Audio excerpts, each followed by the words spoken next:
pleasure. Thank you, Robbie. Explain for our audience, what's next? What recourse do opponents of same-sex marriage even have now? Well, the short answer to that, Ronan, is not much.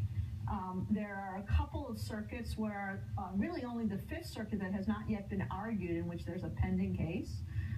The opponents are going to very much be hoping to win in that circuit.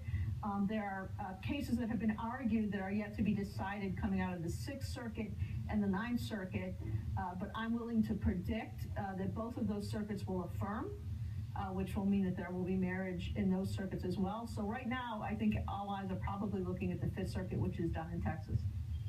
So one thing that's unusual here is we mentioned there's no explanation out of the court today, but Ruth Bader Ginsburg actually came out last month with some uncharacteristically explicit comments about the court's leanings on gay marriage. Take a listen. Sooner or later, yes, the question will come to the court.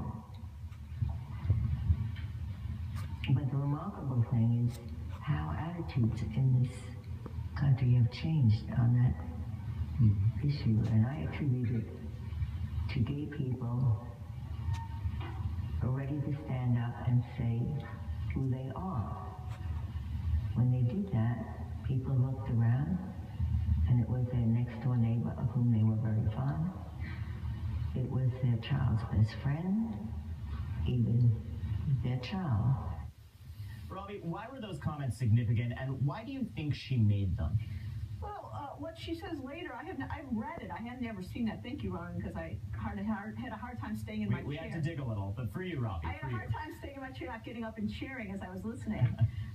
But what Justice Ginsburg was getting at, and what she predicted that day, is that the court should wait. It should wait to see whether there's any circuit at all that has a different view, that reverses one of the lower court decisions saying that these marriages should happen.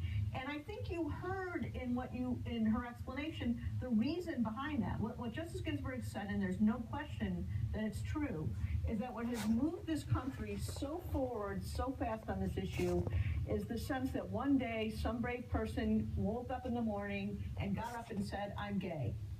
And it wasn't me, by the way. It was another brave person who did that. Maybe my client, Edie Windsor, was one of those people. And then another person did it, and another person did it. And now almost everyone knows someone who's gay. And what Justice Ginsburg did, and what the decision today did, is to extend that even further. Because now most Americans will live in a place where they will be surrounded by married gay couples. They will have friends, they will have neighbors, they will have colleagues, they will have coworkers who are married and gay. And they will see that they have the same kind of marriages and relationships like everyone else. And once that happens, I don't know where we are in the process. We're definitely in the ninth inning. I can't tell you whether we're in the top or the bottom, but it's definitely the ninth inning.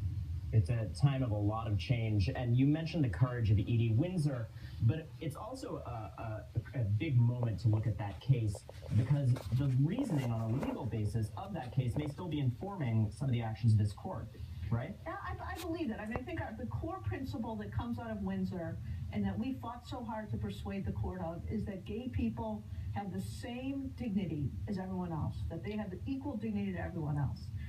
And every single decision that's come down since Windsor has cited that principle and cited Windsor to hold that gay people have the right to marry. And of course, it's not only a legal principle, but it's a matter of common sense. Of course they do. Of course married gay couples have the same dignity as everyone else. Up until now, there have been 19 states that have seen that. Soon there will be 30. And very, very soon, all of America will see that as a reality. We're watching a civil rights movement play out in real time. Roberta Kaplan, thank you for all you do on this. Thank you so much. When we come back, a dark subject and less good news. America will see that as a reality. We're watching a civil rights movement.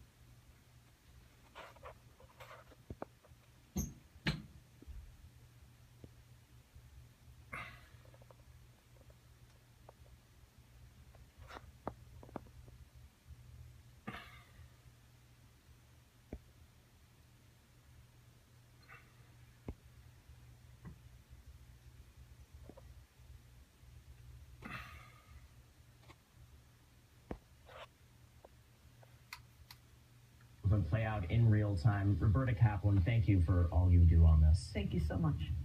When we come back, a dark subject and less good news. Another American hostage